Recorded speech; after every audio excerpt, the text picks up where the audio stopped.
तो जैसा कि लास्ट एपिसोड में हम लोगों ने देखा था कि हाउ लॉन्ग के सारे डिसाइपल्स आपस में लड़ना शुरू हो गए थे और वो लोग एक दूसरे की जान के दुश्मन बन गए थे। और दूसरी तरफ कुछ पपेट्स कॉमेट और मिस चूचू को मारने के लिए आते हैं तो वो उन लोगों की छुट्टी कर देते हैं। और वही पपेट्स फिर दूसरी तरफ एल्डर शेन और एल्डर लू फेंग को मारने के लिए भी जाते हैं तो वो लोग भी उन पपेट्स की मार मार कर हालत खराब कर देते हैं और उनसे ये भी उगलवा लेते हैं कि उनका मास्टर कौन है। जिसके बाद वो लोग उनके मास्टर की छुट्टी करने के लिए फौरन से उनकी तरफ निकल जाते हैं। और फिर हमें दिखाया जाता है एल्डर शेन और एल्डर लू फेंग को, जो कि बहुत ही तेजी से उड़ते हुए लॉर्ड जिन की तरफ जा रहे थे। और इतने में फिर एल्डर शेन एल्डर लू फेंग से कहता है कि चलो देखते हैं कि हम दोनों में से कौन उस लॉर्ड जिन को सबसे पहले मारता है। ये सुनते ही एल्डर लू फेंग कहता है कि ऐसी बात है तो फिर तुम मुझसे फिर से हारने वाले हो। ये कहते ही वो लाइटनिंग स्पीड के साथ आगे बढ़ जाता है तो फिर एल्डर शेन भी उसके पीछे चला जाता है। और दूसरी तरफ हमें दिखाया जाता है कॉमेट और मिस चूचू को। वो काफी डिसाइपल्स को लूट चुके होते हैं और वो लोग कहते हैं कि बस एक मर्तबा वो लॉर्ड जिन हमें मिल जाए तो फिर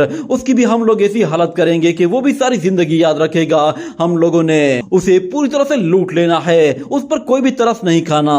इतने में अचानक उनके सामने से कोई गुजरता है जिसे देखकर मिस चूचू कहती है कि ये कुछ जानी पहचानी लग रही थी। ये कहते ही वो लोग फौरन से उसके पीछे चले जाते हैं और हमें दिखाया जाता है कि वहां पर वही मास्क गर्ल होती है और कॉमेट और मिस चूचू उसके पीछे आ रहे होते हैं। और वो मास्क गर्ल कहती है कि सेकंड मेरिडियन में बहुत कुछ हो चुका है मगर अभी तक मुझे किसी तरह भी दूसरी तरफ से कोई रिस्पॉन्ड नहीं मिल रहा।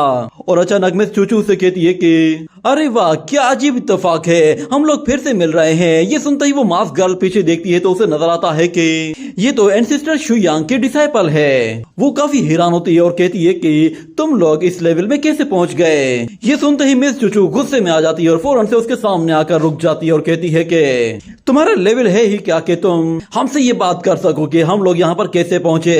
और दूसरी तरफ वो लड़की भी डर जाती है और अपनी एनर्जी क्रिएट करना शुरू कर देती है। मगर फिर मिस चूचू शांत हो जाती है और वो कहती है कि तुम शायद जानती नहीं हो, मैंने अपने एंसेस्टर को 1 लाख साल से भी ज्यादा टाइम तक फॉलो किया है, इसलिए मैं स्पेस पावर को बहुत ही अच्छे से जानती हूँ। यूँ समझ लो कि मैं स्पेस पावर की मास्टर हूँ। और तुम्हें क्या लगता है कि मैं सेकंड मेरिडियन में कैसे आ गई? तुम शायद नहीं जानती मगर मैं फ्यूचर देख सकती हूँ। ये सुनकर वो लड़की हैरान हो जाती है और कहती है कि क्या वाकई में? तो फिर दूसरी तरफ मिस चूचू का अचानक से लहजा ही चेंज हो जाता है और वो कहती है कि क्या तुम जानती हो कि इस दुनिया में कुछ भी रियल नहीं है, जो कुछ तुम देख रही हो वो सब कुछ फेक है। ये सुनते ही वो मास्क गर्ल काफी कंफ्यूज हो जाती है जिस पर मिस चूचू उसे और भी ज्यादा कंफ्यूज करती है और कहती है कि क्या हुआ, तुम थोड़ी सी कंफ्यूज लग रही हो। क्या तुम्हें इस दुनिया के नेचर पर डाउट होने लगा है? क्या तुम्हें इस बात पे यकीन है कि ये सब कुछ जो तुम्हारे सामने है ये सब कुछ रियल है? शायद तुम यही समझ रही होगी कि ये सारी चीजें एग्जिस्ट करती हैं। मगर वो मास्क गर्ल बिल्कुल हैरान होकर कहती है कि आखिर तुम इतना सब कुछ कैसे जानती हो? और कॉमेट भी कहता है कि तुम्हें ये सब कुछ कैसे पता? तो फिर मिस चूचू फिर से मिस चूचू की तरह रिएक्ट करते हुए कहती है कि मैं जानती हूँ। वो फौरन से कॉमेट के कान में जाकर कहती है कि हर वो शख्स जिसने भी सिर्फ एक दिन के लिए ही सही मगर एंसेस्टर को अगर उसने फॉलो किया है तो फिर उसके दिमाग में ऐसी बात जरूर आ सकती है, क्योंकि एंसेस्टर शुयांग की पावर्स को देखने के बाद ऐसी दिमाग में बातें आना मामूली सी बात है। एंसेस्टर कुछ भी कर सकते हैं, इसलिए हर कोई बंदा इस तरह की बातों पर आसानी से बिलीव कर सकता है। वो फिर उस लड़की को और भी ज्यादा कंफ्यूज करती है और कहती है कि मेरे एंसेस्टर ने मुझे प्रेडिक्शन टेक्निक सिखाई है और उसके हिसाब से मैंने ये प्रेडिक्ट कर लिया है कि ये दुनिया बहुत जल्द खत्म होने वाली है। ये सुनकर वो लड़की हैरान हो जाती है और कहती है कि क्या ये सेकंड मेरिडियन खत्म होने वाली है? ये सुनकर ही वो हैरान हो जाती है और दूसरी तरफ मिस चूचू फिर कॉमेट की तरफ देखकर मुस्कुराने लगती है। उसे पता था कि ये लड़की अब इसके जाल में फंस चुकी है, मगर वो फिर से सीरियस होते हुए कहती है कि अगर तुम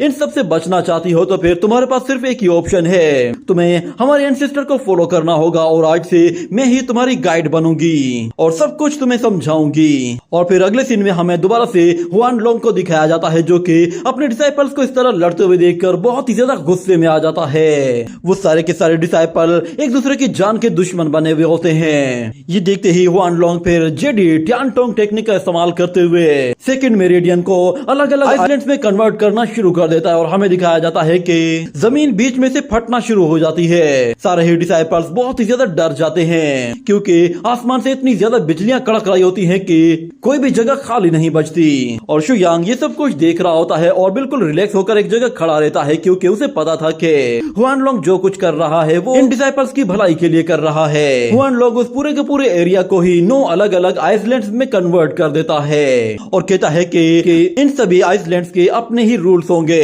और सब लोगों के पास 2-2 स्पिरिचुअल वेंट्स होंगी। ये कहने के साथ ही वो अंगड़ाई लेते हुए कहता है कि मैं बहुत ज्यादा थक गया हूँ। वो शुयांग के पास नीचे आ जाता है तो शुयांग उससे कहता है कि तुमने थोड़ी देर के लिए ही सही मगर इन लोगों के लिए एक डिसिप्लिन बना दिया है। मगर हुआन लोंग उससे कहता है कि यहाँ पर सब कुछ अब पूरी तरह से कंट्रोल में है मगर सेकंड मेरिडियन के बाहर एक और एम्परर रियलम क्रिएट हो चुका है और मुझे लगता है कि एम्परर रियलम और सेकंड मेरिडियन के बीच में अब ये लड़ाई यूं ही चलती रहेगी और वैसे भी मुझे अब इसकी कोई परवाह नहीं। ये कहते हुए वो फिर से वाइन पीना शुरू करता है और दूसरी तरफ हमें एक बहुत बड़े फ्लोटिंग आइसलैंड को दिखाया जाता है और हुआन लोंग कहता है कि वर्ल्ड को मैनेज करना सच में बहुत ही मुश्किल काम है। वो शुयांग से कहता है कि मेरे पास तुम्हारे लिए एक बहुत ही अच्छी ऑफर है, क्यों ना तुम मेरे साथ मिलकर एक नई शुरुआत करो। हम लोग दोनों मिलकर एक बहुत ही इंटरेस्टिंग सा सेक्ट बनाते हैं। ये सुनकर शुयांग कहता है कि क्या तुम सेक्ट बनाना चाहते हो? तो वो कहता है कि हाँ, मुझे कुछ इंटरेस्टिंग डिसाइपल्स चाहिए जो कि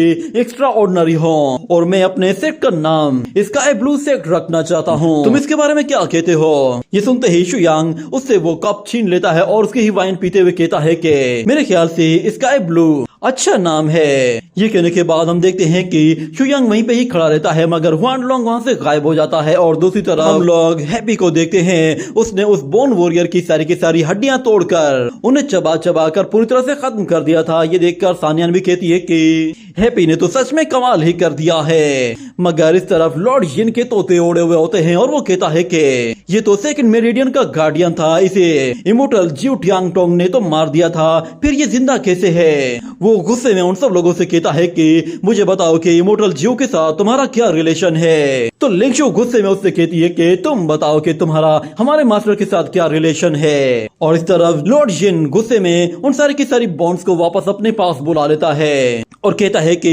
इमोर्टल जियो के डिसाइपल्स तो बहुत ही ज्यादा वीक हैं। तुम सब लोग इतने क्वालिफाइड हो ही नहीं कि मैं तुम्हें बताऊं कि मेरा इमोर्टल जियो के साथ क्या रिलेशन है। ये कहते हुए वो एक फायर टोर्नेडो क्रिएट करता है तो दूसरी तरफ लिंगर कहती है कि तुम बहुत ही वीक हो, इसीलिए मेरे मास्टर को तुम याद भी नहीं होगे। ये कहते हुए वो उस फायर टोर्नेडो को काउंटर करने की कोशिश करती है और उसका साथ देने के लिए बाकी डिसाइपल्स भी एक साथ मिलकर उस फायर टोर्नेडो पर हमला करते हैं और लॉर्ड जिन पर 2 लड़कियां एक साथ ही मिलकर हमला करती हैं जिनकी सोर्स को वो अपने हाथों के जरिए ही रोक लेता है और कहता है कि तुम्हारी क्वालिफिकेशन तो काफी अच्छी है मगर तुम लोग अभी भी बहुत ही वीक हो। ये कहते ही वो उन्हें वापस से पीछे धकेल देता है तो इतने में फिर उस पर रेनशु आकर हमला करती है तो लॉर्ड जिन उसके अटैक को रोकता है तो दूसरी तरफ से लिंगशु आकर हमला करती है। वो सब लोग एक साथ मिलकर उस पर एक के बाद एक इस तरह हमला कर रहे होते हैं कि लॉर्ड जिन को भी उन्हें डील कर पाना थोड़ा सा मुश्किल लग रहा होता है। और इस तरफ लिन फेंग अपने स्पीयर के जरिए जैसे ही वार करता है तो लॉर्ड जिन उसके स्पीयर को ही पकड़कर बिल्कुल बेंड कर देता है और उसे वापस से अपनी एनर्जी के जरिए पीछे धकेल देता है।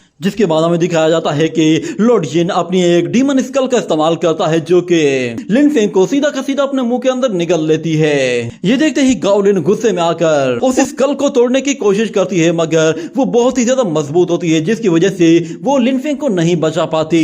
मगर फिर दूसरी तरफ लॉर्ड जिन अपनी उसी स्कल के जरिए उन सब लोगों पर हमला करना शुरू कर देता है तो वो लोग एक एक करके उस स्कल को खुद से दूर हटाने की कोशिश करते हैं और उसे तोड़ने की कोशिश करते हैं मगर वो स्कल इतनी खतरनाक होती है कि उस पर किसी सोट का असर ही नहीं हो रहा था। और दूसरी तरफ लॉर्ड जिन भी उन डिसाइपल्स को अकेले ही हैंडल कर रहा होता है। लिंगशु उस स्कल को तोड़ने की कोशिश करती है मगर अचानक वो स्कल उसके पीछे आ जाती है और उसे दोबारा से निकलने की कोशिश करती है। ये देखकर वो सब लोग हैरान हो जाते हैं क्योंकि लिंग शू भी अब उसके मुंह के अंदर चली गई थी। तो दूसरी तरफ फिर याया गुस्से में आ जाता है और कहता है कि मुझे इससे निमटने दो। ये कहते ही वो फौरन से अपनी बॉडी से फायर एनर्जी रिलीज करता है और स्कल को जलाने की कोशिश करता है, मगर उससे कोई फायदा नहीं हो रहा था। तो दूसरी तरफ फिर सानियान और वो डीमन क्वीन दोनों ही एक साथ मिलकर उसकी मदद करने की कोशिश करते हैं, मगर उनका भी कोई फायदा नहीं होता क्योंकि वो सारे एक साथ मिलकर भी उस डीमन स्कल को नहीं तोड़ पाते। ये देखकर लॉर्ड जिन खुशी से हंसना शुरू कर देता है, मगर ऊपर से एक पावरफुल लाइटनिंग एनर्जी आकर गिरती है जो कि उस स्कल के टुकड़े टुकड़े कर देती है और हमें एल्डर लुओ फेंग और एल्डर शियन को दिखाया जाता है। वो दोनों ही लिन फेंग को बचा लेते हैं। तो लिन फेंग उन्हें वहां पर देखकर काफी सरप्राइज होता है, मगर एल्डर उन सब लोगों से कहता है कि तुम सब लोग यहाँ पे क्या कर रहे हो। मगर इस तरह फिर लॉर्ड जिन एल्डर लुओ फेंग और एल्डर शियन को देखकर कहता है कि 2 और डिसाइपल आ गए। सच में इन लोगों के पास तो काफी एक्स्ट्राऑर्डिनरी एबिलिटीज हैं। लगता है कि इमोर्टल जीव ने बहुत सारे डिसाइपल बना लिए हैं। वो उन लोगों से कहता है तुम लोग बिल्कुल सही टाइम पे आए हो क्योंकि मुझे आज एक बहुत ही अच्छा मौका मिला है। मैं तुम सब लोगों का एक साथ ही सफाया कर दूंगा।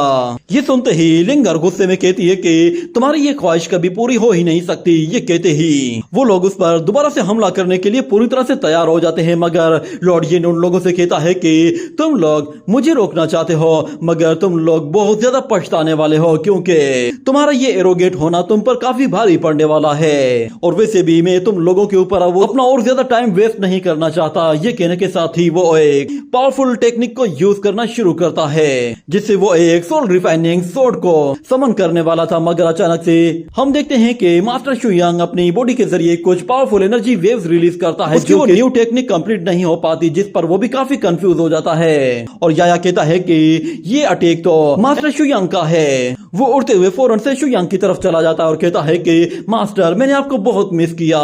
और इस तरह फिर लॉर्ड जिन जैसे ही भागने की कोशिश करता है तो लुओ फेंग उसे भागने नहीं देता।